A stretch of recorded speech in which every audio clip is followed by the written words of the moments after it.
예레미야서 28장을 보겠습니다. 1절에서 4절까지 함께 읽겠습니다.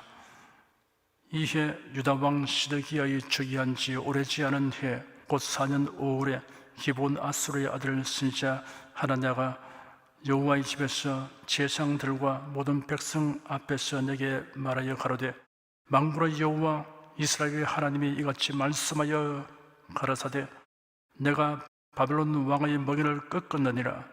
내가 바벨론 왕 느부갓네살의 이 곳에서 바벨론으로 옮겨간 여호와의 집 모든 기구를 2해가 차기 전에 다시 이곳으로 가져오게 하겠고, 내가 또 유다 왕 여호야김의 아들 여고니아와 바벨론으로 간 유다 모든 포로를 다시 이곳으로 돌아오게 하리니 이는 내가 바벨론 왕의 멍에를 꺾을 것임이니라. 여호와의 말이니라 하셨다 하는지라. 바벨론 제국에 대항하는 동맹을 하기 위해 유다 왕에게로 이웃 나라들의 사신들이 왔을 때 예레미야 선지자가 하나님의 명령을 받고 그들에게로 갔습니다. 예레미야는 줄과 멍에를 만들어 목에 걸고 갔습니다. 바벨론에 항거하지 말고 복종하도록 하라는 권고를 상징적 행위로 인상 깊게 전달했습니다. 그리고 제사장들과 백성에게도 경고하고 권면하였습니다. 거짓 선지자들이 말하는 평화 예언을 믿지 말라고 하였습니다. 이러한 예레미야의 예언 행위에 대하여 제사장 출신 선지자인 하나냐가 나서서 대항하였습니다. 만군의 여호와 이스라엘의 하나님이 이같이 말씀하셨다라고 전제한 다음 예레미야의 예언에 반대되는 예언을 하였습니다. 내가 바벨론 왕의 멍에를 꺾었느니라 하였습니다. 바벨론 왕의 멍에를 내게 들 것이라고 예언한 예레미야의 예언을 전면 부정하는 말입니다. 그리고 이어서 더 세부적으로 예언하기를 내가 바벨론 왕 느부갓네살의 이곳에서 바벨론으로 옮겨간 여호와의 집 모든 기구를 2해가 차기 전에 다시 이곳으로 가져오게 하겠고, 내가 또 유다 왕 여호야김의 아들 여고니아와 바벨론으로 간 유다 모든 포로를 다시 이곳으로 돌아오게 하리니 이는 내가 바벨론 왕의 멍에를 꺾을 것임이라 여호와의 말이라 하셨다라고 말하였습니다. 제1, 2차 바벨론 제국의 침략을 받아 약탈당한 성전 기구들이 2년 내에 돌아오게 된다는 말입니다. 이 말은 더 이상 바벨론의 침공은 없다는 의미를 내포한 이야기입니다. 예레미야는 바벨론이 또다시 침공하여 예루살렘은 폐허가 되며 백성들이 포로되어 가고 70년 후에 회복될 것이라고 하였는데, 하나냐가 이 예언에 정면 배치되는 말을 한 것입니다. 하나냐는 성전기구뿐 아니라 이미 포로되어 간 여고니아 왕과 백성들이 앞으로 2해가 지나기 전에 모두 돌아오게 될 것이라고 예언하였습니다. 왕과 백성들은 이 예언이 듣기가 좋았습니다. 어쨌든 희망을 주는 메시지를 선호하였습니다. 이를 보고 우리가 깨달아야 할 것이 있습니다. 하나님의 뜻과 말씀에 배치되어 가지는 희망이란 허망한 것이라는 사실입니다. 예를 들어 보겠습니다. 시한부 종말론자가 예수님이 재림하실 날짜를 예언하는 것을 듣고 가슴 설레는 소망을 가지고 그들의 요구와 지시를 따르게 되면 결국 수치를 당게 되고 심각한 피해를 입게 됩니다. 점쟁이의 말을 듣고 희망을 가지게 되는 것도 화를 초래합니다. 만약 원하는 것이 점쟁이가 말한 대로 이루어졌다 하면 그 피해는 심각하게 됩니다. 점치는 재미에 빠져들게 됩니다. 하나님이 가증하게 여기는 죄를 범하게 됩니다. 기독교의 이름을 표방하는 사이비 집단을 추종하고 우상숭배 종교를 신봉하여 가지게 되는 희망은 마치 도살장으로 유인되는 것이나 다름없습니다. 돼지우리를 열어놓고 삶은 콩을 뿌리고 앞서가면 돼지들이 이게 웬 떡이냐 하고 꿀꿀거리며 꼬리를 흔들고 따라옵니다. 계속 따라가면 벨트 위로 올라가게 되고 그 다음은 벨트가 돼지들을 싣고 움직이며 도살장 안으로 이동시킵니다. 짐 존스라는 이단은 그를 추종하는 자들을 이끌고 남미 가이아나로 갔습니다. 가이아나의 수도 조지타운에서 240km 떨어진 존스타운에 인민사원을 세우고 집단 거주하면서 이탈하지 못하게 막았습니다. 1978년 11월 914명 전원에게 청산가리가 들어있는 액체를 강제로 마시게 하여 동반 자살하게 하였습니다. 하나냐는 만군의 여호와 이스라엘의 하나님이 이같이 말씀하셨다라고 예언을 시작하여 여호와의 말이니라 라고 끄매였습니다. 이는 선지자들이 예언하는 형식입니다.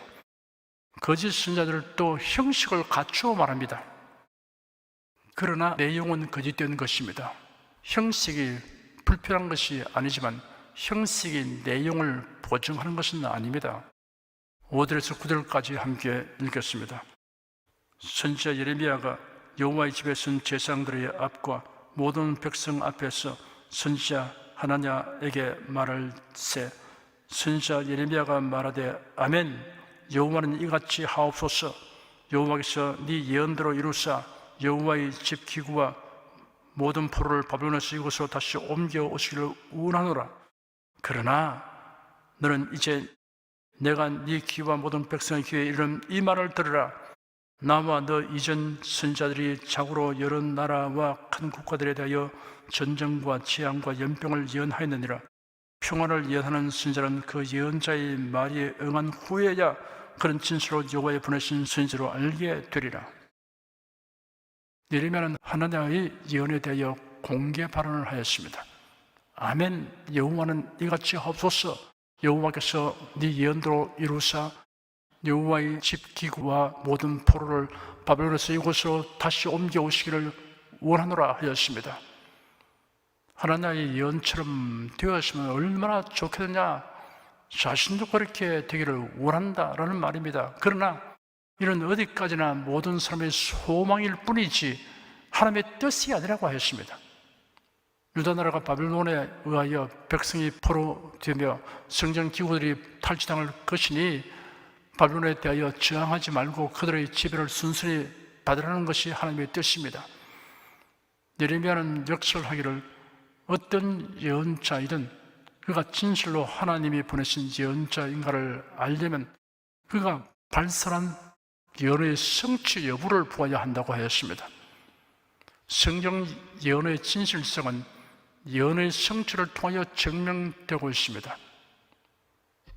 특히 성경 예언의 핵심은 예수 그리스도에 관한 것인데 이 예언들은 문자 그대로 이루어졌습니다. 예수님의 탄생과 활동과 죽음과 부활이 예언대로 다 이루어졌습니다. 이루어볼 때 재림과 대환란과 최후의 심판 그리고 새하늘과 새 땅, 새 예루살렘의 도래에 관한 예언 역시 기록된 대로 다 이루어질 것을 우리가 확신할 수 있습니다. 10절, 11절 두 절을 함께 읽겠습니다. 선지자 하나냐가 선지자 예레미야의 목에서 멍에를 취하여 꺾고 모든 백성 앞에서 말하여 가로되 여호와께서 이같이 말씀하시되 내가 두 해가 차기 전에 열방의 목에서 바벨론 왕 느부갓네살의 멍에를 이같이 꺾어버리라 하시느니라 하며 선지자 예레미야가 자기 길을 가니라. 하나님은 자신의 예언에 대하여 예레미야로부터 여지없이 돈박을 당하자 예레미야의 목에서 멍에를 취하여 꺾었습니다. 예레미야는 하나님의 지시를 쫓아 줄과 멍에를 목에 걸고 예언하고 있었는데 이런 유다 백성이 바벨론에 포로되는 것을 상징적으로 나타내는 것이었습니다. 하나님은 이어서 여호와의 이름을 빙자하여 거짓된 예언을 재언급하였습니다. 여호와께서 이같이 말씀하시되 내가 두 해가 차기 전에 열방의 목에서 바벨론 왕 느부갓네살의 멍에를 이같이 꺾어버리라 하시니라 하였습니다. 하나님은 자기가 말하는 예언이 하나님께로부터 주어진 것이 아니라는 것을 자신은 잘 알고 있을 것입니다. 그런데도 이렇게 적극적으로 행동하고 있습니다. 사이비 이단들이 더 자신만만한 행동을 합니다. 그들은 하나님을 두려워함이 없기 때문입니다. 예레미야는 이 사악한 자와 더 이상 논쟁할 가치가 없으므로 그 자리를 떠나갔습니다. 아기를 가지고 교회를 비방하는 자와 논쟁하는 것은 무의미합니다. 타인을 비판하려면 자신이 알고 있는 지식이 완전치 못할 수도 있다는 것을 감안하여 겸손한 자세로 해야 합니다. 자신의 비판이 상대방에게 입힐 손상을 고려하여 신중하게 해야 합니다. 비판하기 전에 실상을 알고자 하는 진지한 자세로 접근하는 사람은 자신의 무지와 오해에서 벗어나게 됩니다. 혹은 비판이 합당한 것인가를 확인할 수 있습니다. 비판을 받는 경우에는 비판하거나 비방하는 자의 정체를 파악할 필요가 있습니다. 그가 누구인가를 알아보아야 합니다. 비신자가 교회나 성경의 교리에 관해 말하는 것은 대체로 무가치합니다.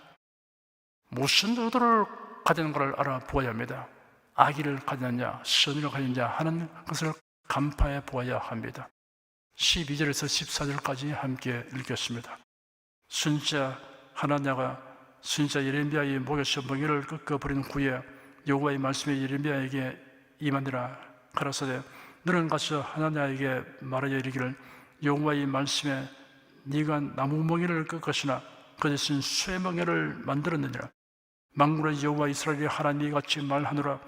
내가 쇠 멍에로 이 모든 나라의 목에 메워 바벨론 왕 느부갓네살을 섬기게 하였으니 그들이 그를 섬기리라. 내가 들 짐승도 그에게 주었느니라 하신다 하라. 하나님은 하나냐의 거짓됨을 명백히 드러내려고 작정하시고 예레미야에게 다시 하나냐에게 가서 하나님의 뜻을 전하게 하셨습니다. 여호와의 말씀에 네가 나무 멍에를 꺾었으나 그 대신 쇠 멍에를 만들었느니라. 만군의 여호와 이스라엘 하나님이 이같이 말하노라. 내가 쇠 멍에로 이 모든 나라의 목에 메워 바벨론 왕 느부갓네살을 섬기게 하였으니 그들이 그를 섬기리라. 내가 들 짐승도 그에게 주느니라 하신다라고 알리게 하셨습니다. 하나냐가 나무 멍에를 꺾어 버린다고 하나님의 뜻을 꺾게 되는 것은 아닙니다. 하나님이 그에게 나무 멍에 대신 쇠 멍에를 매게 하도록 하신다고 하였습니다. 이는 바벨론의 압제를 더 중하게 받게 하시겠다는 뜻입니다. 혹 때리다가 도리어 혹 붙이는 격이 되었습니다. 15절에서 17절까지 함께 읽겠습니다. 선지자 예레미야가 선지자 하나냐에게 이르되 하나냐여 들으라. 여호와께서 너를 보내지 아니하시거늘 네가 이 백성으로 거짓을 믿게 하는도다. 그러므로 여호와께서 말씀하시되 내가 너를 지면에서 치하리니 네가 여호와께 패역하는 말을 하였음이라. 금년에 죽으리라 하시니라 하더니 선지자 하나냐가 그의 7월에 죽었더라. 선지자 예레미야는 거짓 선지자 하나냐의 거짓 행위를 통렬하게 꾸짖었습니다. 백성들에게 거짓 희망을 주어 이를 믿게 함으로 회개하는 것을 막고 하나님의 지시대로 행하지 못하게 하는 범죄 행위를 한 것입니다. 여호와께 패역하는 말을 하였음이라 라고 책망하였습니다. 패역이라고 번역된 원어는 반역, 배반의 뜻입니다.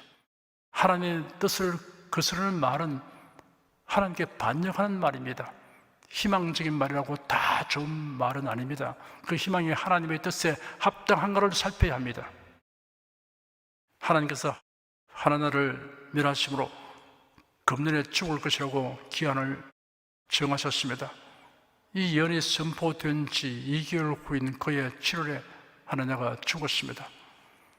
예레미야가 참된 선지자라는 것과 그가 전한 말씀이 모두 하나님의 말씀이라는 것을 확정하는 것이 되었습니다.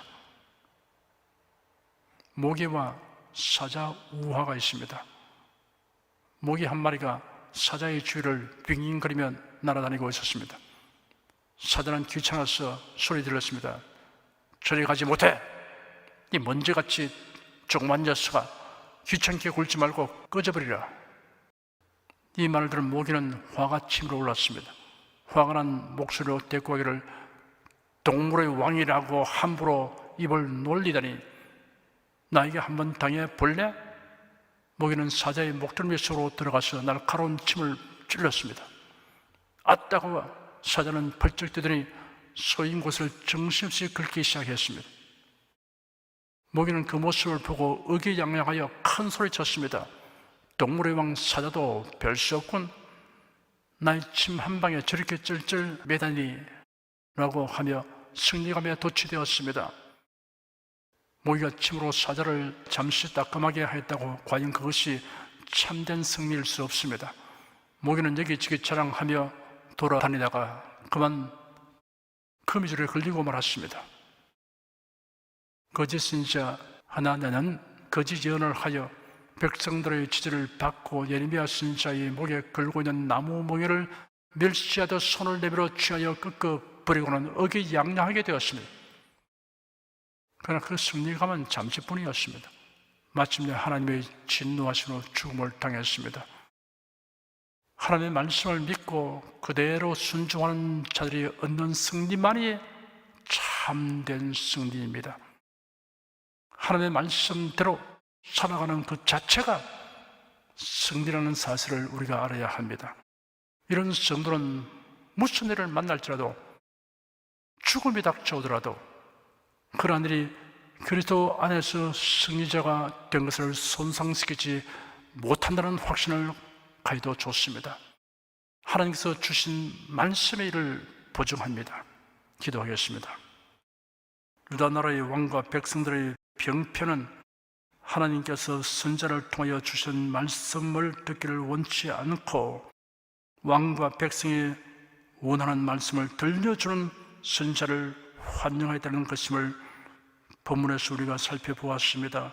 오늘날 우리는 하나님께서 선지자들과 사도들을 통하여 주신 말씀이 기록된 성경을 가졌으므로 자신의 생각과 뜻이 성경에 합당한가를 살펴보는 것이 합당한 줄 압니다.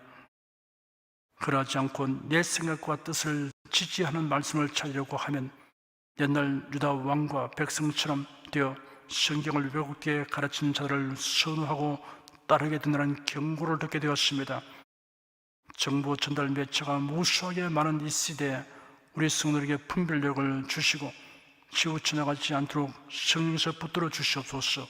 예수 그리스도 이름으로 기도드립니다. 아멘.